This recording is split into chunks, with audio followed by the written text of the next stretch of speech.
Hey, Laurel. I just turned in the divorce papers. That apartment room is going to be me and Cindy's room from tomorrow. Pack your stuff and leave by today. I understand. Jesus, if I had known you were infertile, I never would have married you. Still, I don't understand why you thought that meant it was okay for you to cheat on me. It's your fault for not being able to have children. And you're telling me to test whether I was infertile or not. You even made me come with you on your infertility treatment. You probably wouldn't have let me divorce you unless I cheated on you like this. I accept that you were prepared to have my children, but you're infertile, so it doesn't matter. Do you realize how much you're embarrassing yourself with all these pathetic, useless efforts of yours? I did an infertility test and it said I had no problems. You still wouldn't believe me, so that's why I had myself tested at other clinics as well. But all of the tests came out saying I was fine. Don't you understand that unless you take an infertility test as well as we won't find out the reason we can't have children? I already told you this before. There's no way that I'm infertile. Give it up already. I see. It looks like you just don't care anymore. We already divorced. So have a baby for all I care with this new wife of yours. Yep, Cindy's already been tested. And it seems there's nothing wrong with her. She's sure to be able to have children. Unlike you. Get at it, starting from tomorrow. Well then, goodbye.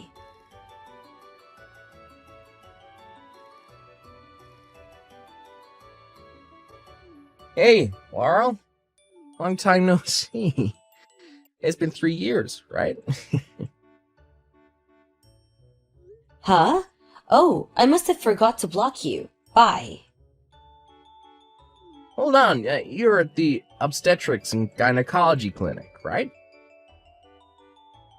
Huh? This morning, today. My wife Cindy has been pregnant for 4 months, and we frequently go to that clinic. Just as we were going home after paying the bills, you came into the clinic. Oh, really? I didn't notice at all. Anyways, what's an infertile woman like you doing at such a place? Shouldn't you have nothing to do with obstetrics and gynecology clinics if you can't have children? It's not the case that only pregnant people go to obstetrics and gynecology clinics. There are also people that go to such clinics because they have related illnesses. Oh, I get it. Do you have an illness in your uterus or something? No, I don't. Then what is it? Sorry, but I'm currently driving and I'm only texting you because of a red light. I have to start the car by now, so bye. Hey, wait. At least answer my question first. What business does an infertile woman like you have at an obstetrics and gynecology clinic?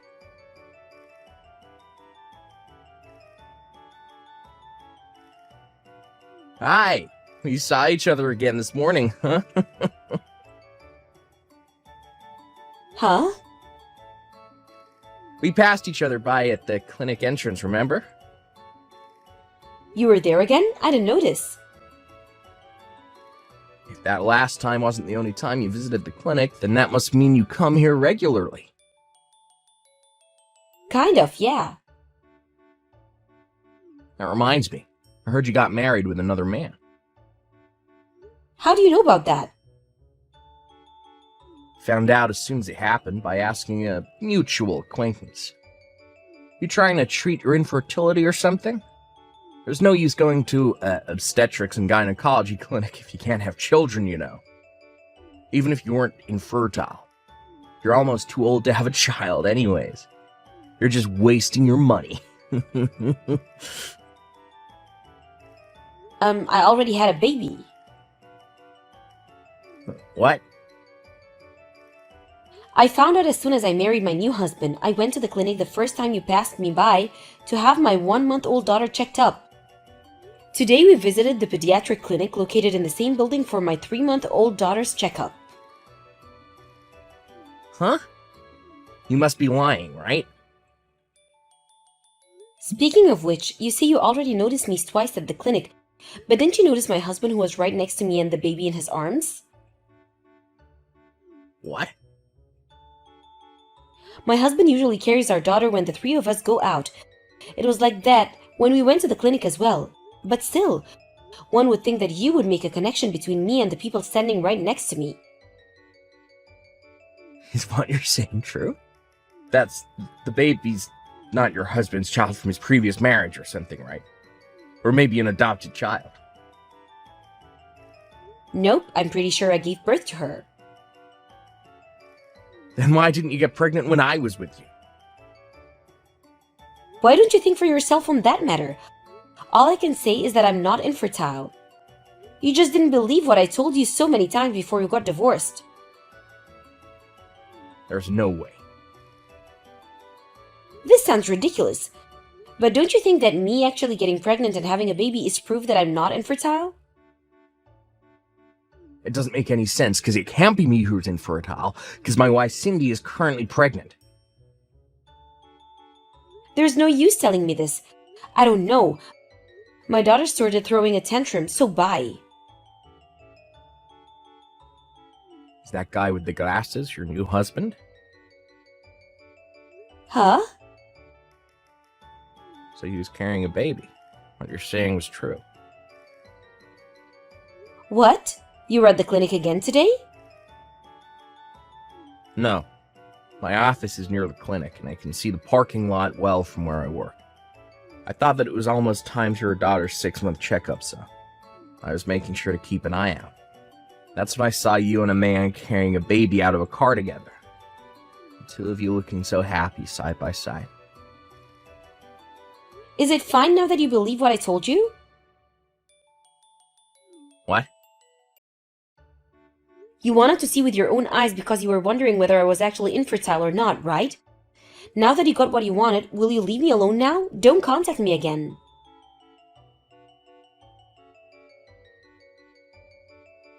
Laurel, I got divorced. What? To tell you the truth, I thought about what you said and got an infertility test. I also had a DNA test with the baby Cindy gave birth to. Turns out that I have an illness that makes me infertile unless it's treated. And that the baby Cindy gave birth to was not my child. I found out who the other guy was and made the two pay an alimony. Is that so? So, Laurel, we can get remarried if you want. Huh? Hold on a minute. Why are you saying that as if I wanted to remarry you? But this and that happened between us, but still we have conversations by text, which is why I'm certain that even after all these years, you still can't forget me. What? Stop joking around. You're creeping me out. No need to get all mad. I think it would be best for you if you were honest with me about your feelings, right? You'll marry me again, won't you? I want a child I'm related to by blood. It's already been proved that you can have children, so I'm not worried about that anymore. Let's get through this infertility treatment together. You're disgusting. Huh? Don't you realize that what you're saying is ridiculous? Yes, one of the reasons we got divorced was because for some reason you said I was infertile. But the biggest reason we got divorced was because you cheated on me, no? Why are you suddenly acting so cold? It's because I don't want anything to do with you anymore. Laurel. If it's Laurel you want, she isn't here anymore, since she went to take care of our daughter. Huh? Who are you? Sorry, I forgot to introduce myself. I'm the man Laurel married after you two got divorced, which means that I'm her husband. I'm not going to tell you my name since it might help you find out where we live. So forgive me, but I'll remain anonymous. What? I'm going to tell you this so you don't have any misunderstandings. But I'm the one who told Laurel it might be best if she didn't block you suddenly, so that we can keep an eye on you. What?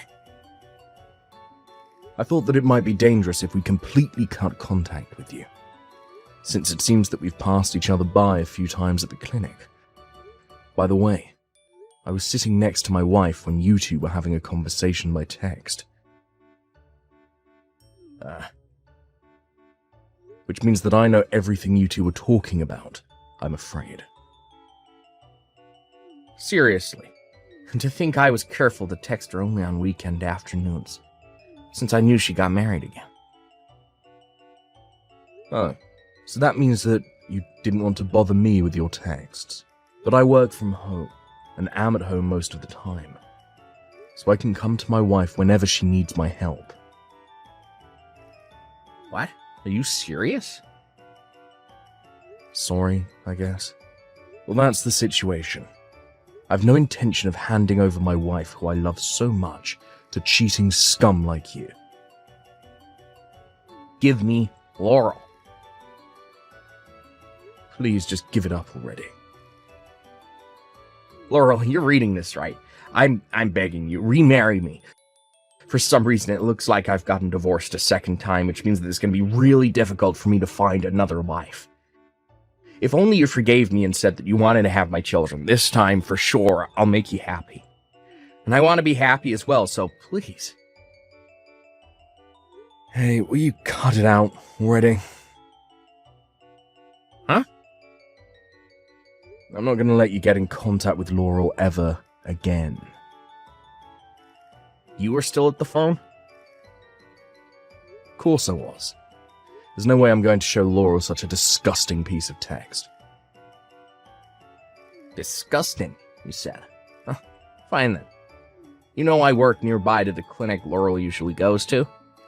I still have plenty of chances to get in contact with Laurel. Oh, that's right. I forgot to tell you. The three of us moved. What? You moved? The new house we're having prepared has just finished.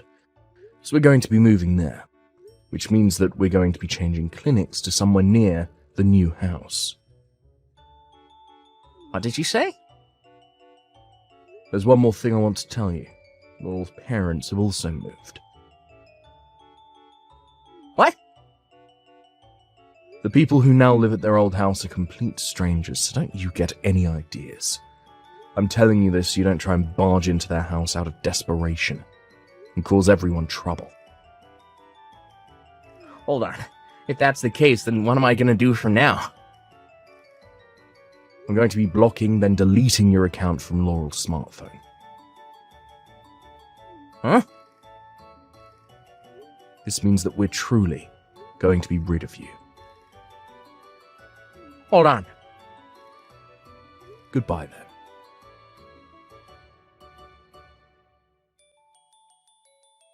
Even though my husband warned him, it seemed that my ex-husband decided to take his chances on his last sliver of hope and barge into the old house of my parents. Luckily, no one was inside the house, which means that no one was hurt. He rang the doorbell and screamed at the front of the door, but there was no reaction, so he went into a frenzy and started destroying the property. He broke a window leading into their yard and broke in, causing a mess in the living room. The neighbors called the cops on him, and he was arrested for breaking into private property. That being the case, he caused a lot of trouble to a family who had nothing to do with anything. Not only did the money he get as an alimony from his ex-wife and the guy she was cheating on disappear, but he was forced to go into debt to pay for the damages he caused. I don't know for sure what happened to him after that, but there are rumors that he was put into a mental facility.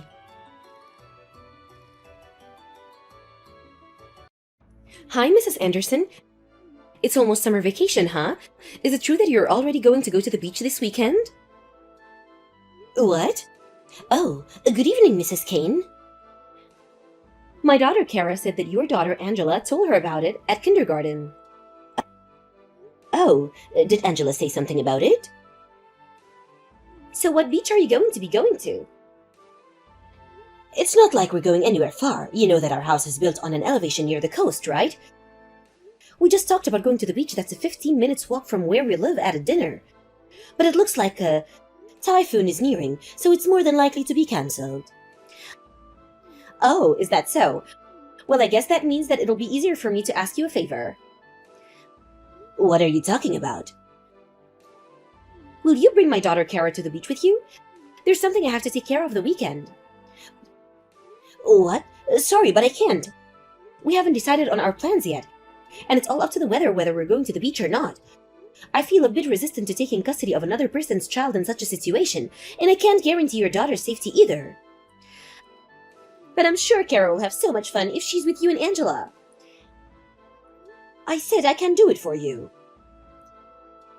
Then what do you want me to do about Kara during the weekend? I have something I need to take care of, remember? Mrs. Kane, why not think about Kara for once and stop thinking about yourself only? I'm asking you to bring Kara to the beach with you precisely because I'm thinking about Kara. I'm sorry, but I can't take Kara for you. What do you mean you can't? Just bring her to the beach. I said I can't. Ugh, you're so stubborn. I refused your request, all right? Goodbye.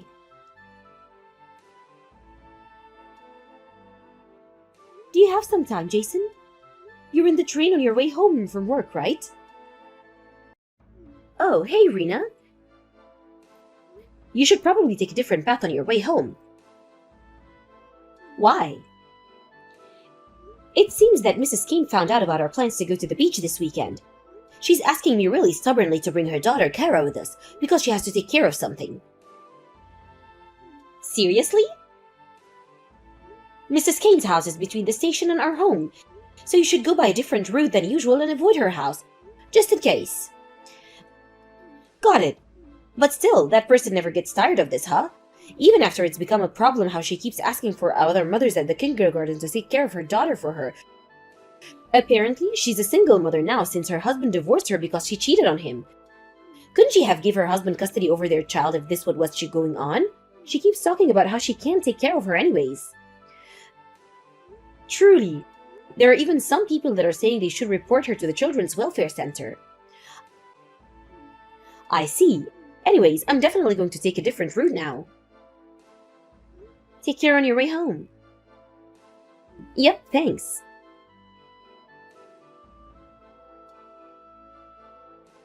Hi, Rena.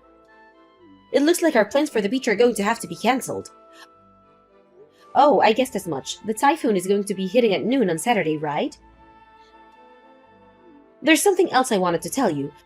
I got special tickets for Hot Spring Hotel in S Prefecture from my colleague. Do you want to go there instead? Ooh, Hot Springs? Angela loved it. When we went to the Hot Springs last time, right? Yep, I remember that as well. I already checked with the hotel if they had rooms available. And apparently they still have multiple available rooms.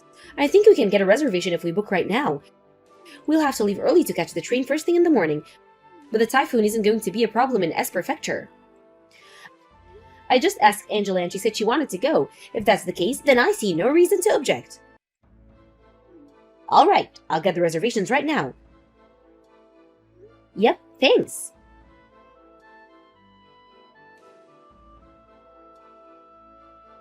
Hi, Mrs. Anderson.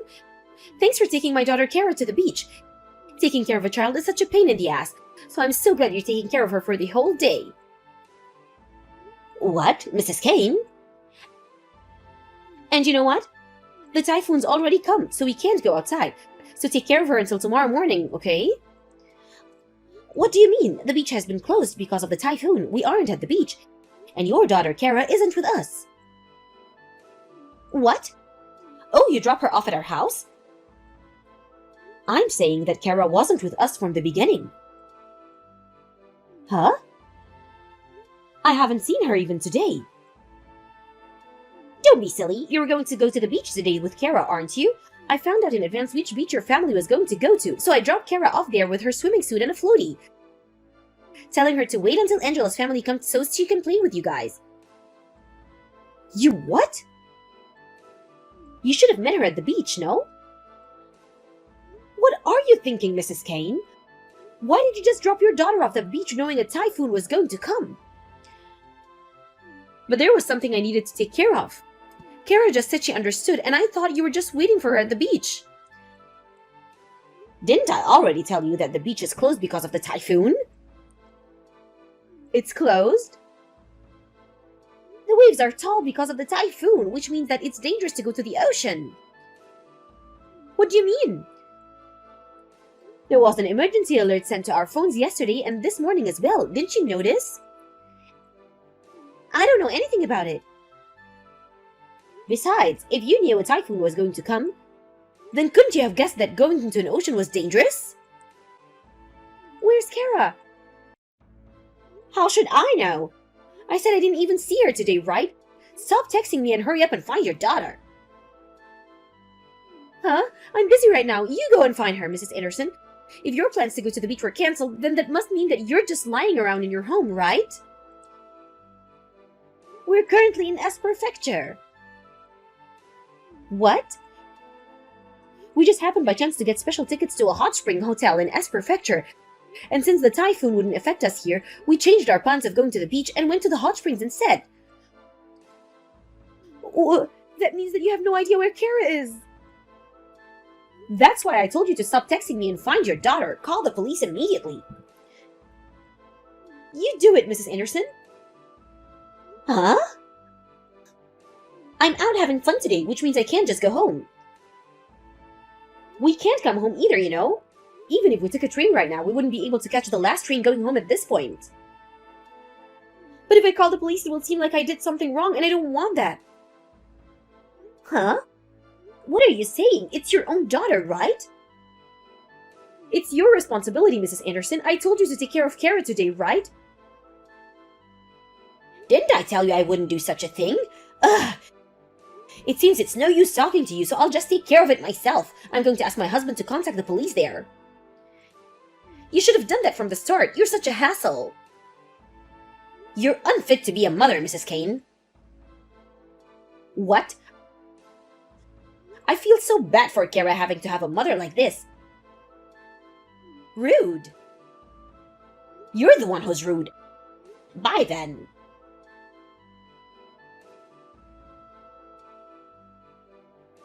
Rena, I just got a word from the police about Kara. Did something happen to her? They said that someone found her and is currently looking for her. Really? I was packing at the hotel lobby since I was so anxious, even while I was contacting the other mothers. I'm so glad. And it also looks like the person who's looking after Kara is going to contact us. Come back to the hotel room for a bit. Got it.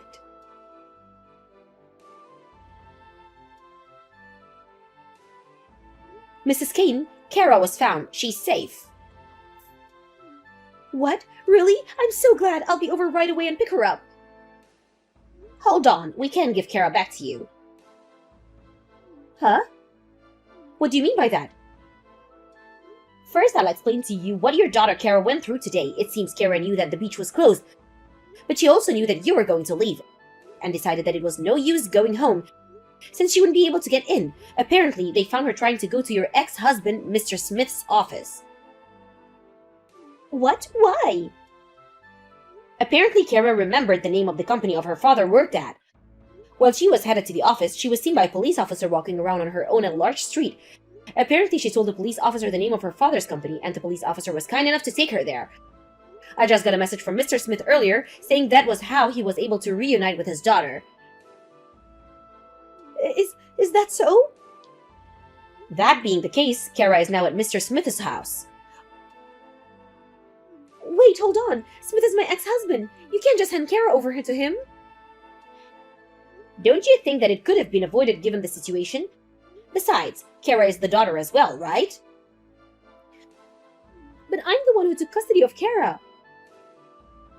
By the way, Mrs. Kane, the reason you keep leaving and making someone else take care of Kara is because you're meeting your boyfriend, right? Huh? So what? I'm single, so why can't I have a boyfriend? But this boyfriend of yours is married, right? What? That's none of your business. You have no right to call me out of my private affairs. I'm not really calling you out, but this boyfriend of yours is the son of the leader of the neighborhood association, right? You just messed up in a place where the lives of so many people you know overlap. How many witnesses do you think there are? Don't underestimate the information network of us mothers. So what if that's the case? Don't mess with me. I'm a single mother that has to go through a lot. The people around me should go out of their way to help me. I applaud the nerve you must have to be able to say something like that after making the other mothers take care of your daughter for you so often, just so you can go out with your boyfriend who also happens to be married. What's your problem? Are these the words of an old dried-out woman? I'd rather be dried out than be with someone like you who can only say things of that level. What? Well then, let's continue our conversation, shall we? Mr. Smith has a message for you. Get ready because I'm going to do everything I can to get custody of Kara from you. Huh? That person seriously said something like that? It's only natural now that he knows what Kara has to live with. He can't help but say such things as her father. But if he gains custody of Kara, I won't be able to get money for the child support anymore. Well, yes. On the contrary, you're the one who's going to be paying for child support. Stop with these jokes. If he stops paying child support, I won't be able to meet the monthly bills for my credit card anymore. What? So that means you are using the money from Kara's child support for your own purposes? Why am I not surprised? No, that's not what I meant. I see. I always wondered how you were able to maintain the lifestyle you lived when it didn't seem like you were even working. So that's what's going on. Mrs. Anderson, don't tell this to Mr. Smith, okay? Got it. I'll be sure to tell this to Mr. Smith. No. Well then, I'm going to contact him now, so bye. Don't tell him.